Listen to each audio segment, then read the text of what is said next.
You are now in the paint. It's a weekly highlight show for women's basketball in the Pac-12 Conference, and this week was an exciting one for Pac-12 play. And that means that we've got an excellent show for you today. We're your hosts. I'm Roz Goldon-Witte, he's Kevin Dana, and Katie, tell these good people what we have in store for them today. Well, Roz, we're doing something a little bit different this week. Really? We have our standings first. Okay. That's usual. Then we go game of the week. Whoa! Yeah. Then stock watch, and then we Okay. wrap it up with a special breakdown of one very special player in a great game that happened this past Saturday. Sounds good. Let's get to it, Roz. All right, start with the standings. You look at it and you see that the Bay schools are leading the way. Stanford #1, followed by Cal. And look at #3. Last week, Kevin said Oregon State was a team to watch, and he was correct. They just swept the Washington schools on the road.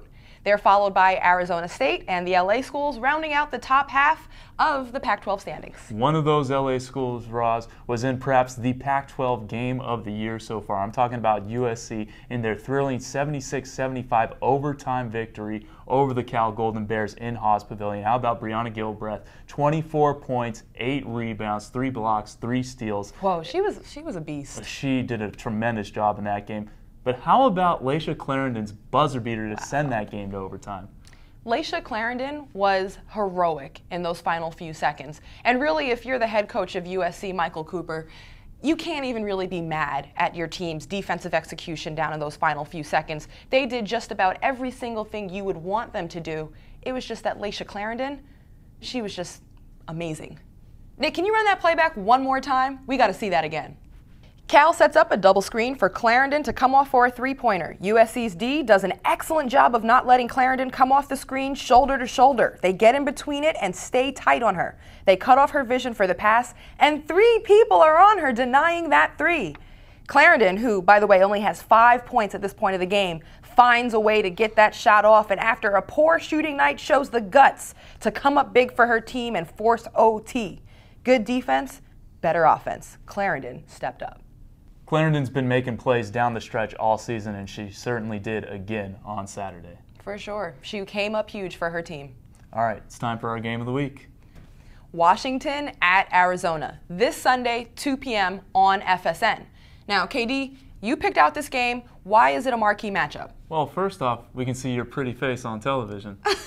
Aw, thanks, KD. Well, actually, that is true. I will be doing the color commentating for the game on FSN, so tune in.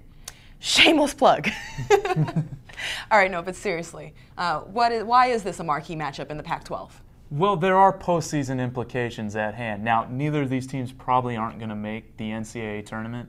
Doesn't mean to give up on the season. A lot to play for. But both of these teams are above 500, and if you stay above 500, you're postseason eligible. And now outsiders might scoff at not making the NCAA tournament, that your season's over. But hey, the goal at the end of the season is to keep on playing and compete for a championship, and that's what the WNIT gives the next 32 best teams. And Washington and Arizona certainly can be in that conversation. All right, well, what are the keys to winning this game for each team? Well, for Arizona, they just have to defend. In 6 of their last 7 losses during this losing streak, they have given up at least 70 points. In the last time they played Washington, Arizona scored 48 points as a team, and Jasmine Davis and Regina Rogers combined for 48 points together in a big victory for Washington in that game. So Arizona needs to do a better job of keying in on Washington's stars. Now, for the Huskies, they're going to need to be able to play better down the stretch, because this is going to be a tight game coming to the finish, and Arizona is going to be circling both the Washington schools as potential winnable games to stay above 500. And Washington, in games that are at 1 possession with a minute to play, are 1-7 on the season. Now, they did get the win against Oregon by 3 points this last weekend, but they're going to have to continue to play better down the stretch in order to get the victory. All right, thanks, KD. Folks, tune in. Stock watch time. Roz, are you ready for this? I was born ready, KD. Let's get to our team of the week then first, and it's the real U. I'm talking about the University of Utah. They've been a tough out for opponents all season long in conference, and this past weekend getting their first weekend sweep as a part of the Pac-12 conference by knocking off the Arizona schools at home. And what was interesting about this weekend for them, Roz, was that they kind of beat both teams at their own game. What do you mean by that? Well, Arizona State, for starters, they're known for their defense. Always have been, always will be. And Utah comes into that game and holds the Sun Devils to 30 30% shooting from the field and 0 for 3 down the stretch when it was a 2-point game in the final minute. Then on Saturday against Arizona, the Wildcats, known for their offense, 4 double-figure scorers on average, and Utah puts up 73 points, shoots 49% from the field. Wow. So there were also 2 other common denominators in that game. What's that? Well, first, clutch free throw shooting. Janita Badon hitting 2 for 2 down the stretch to ice that game. Former player of the week that we've picked out for our show.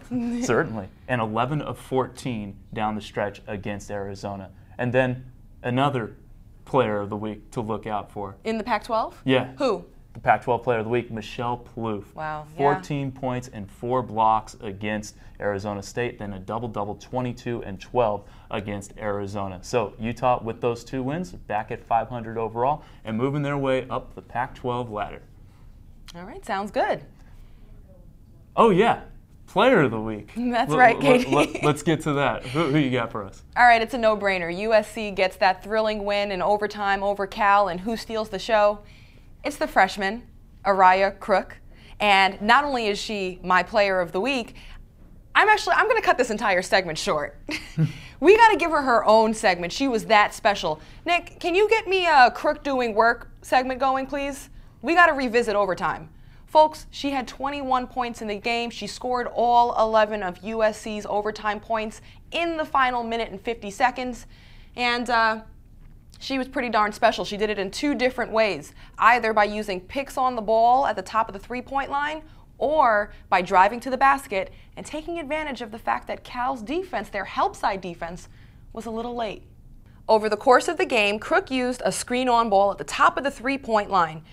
This time, Clarendon goes under it. When teams do this, they think it's better to stop the drive by beating a player to the spot. But Crook reads this and steps behind the screen and drains the shot. Good read for the freshman. Moving on, keep in mind the scout on Crook is that she's a passer first, averaging 4 points per game, shooting 20% from 3. So for screen on ball, Clarendon was told to go under it.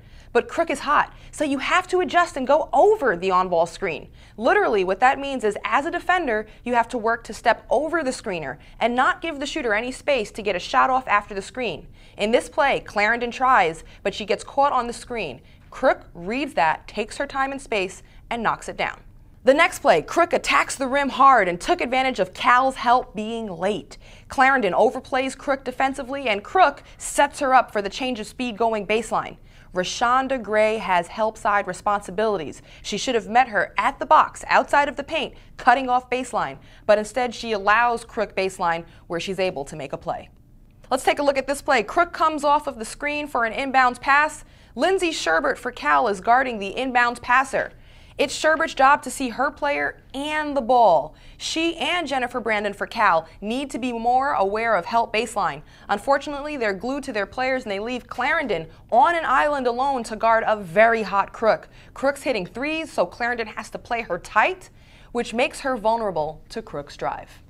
And here's the game winner. Cal is up 1, so a 2 or a 3 ends this game. You got to play him for both. No one but Crook has scored in overtime, so I think the team has to be more aware of helping Clarendon out here.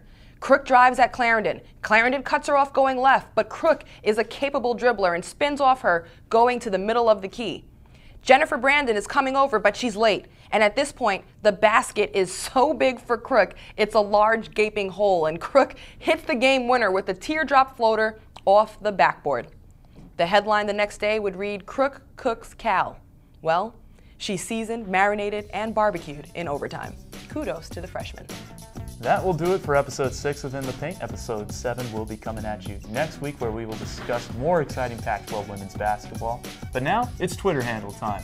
At Rosgo21, at Kevo408 for all of your questions, comments, or concerns regarding the show. Thank you very much for tuning in, and we will see you next week.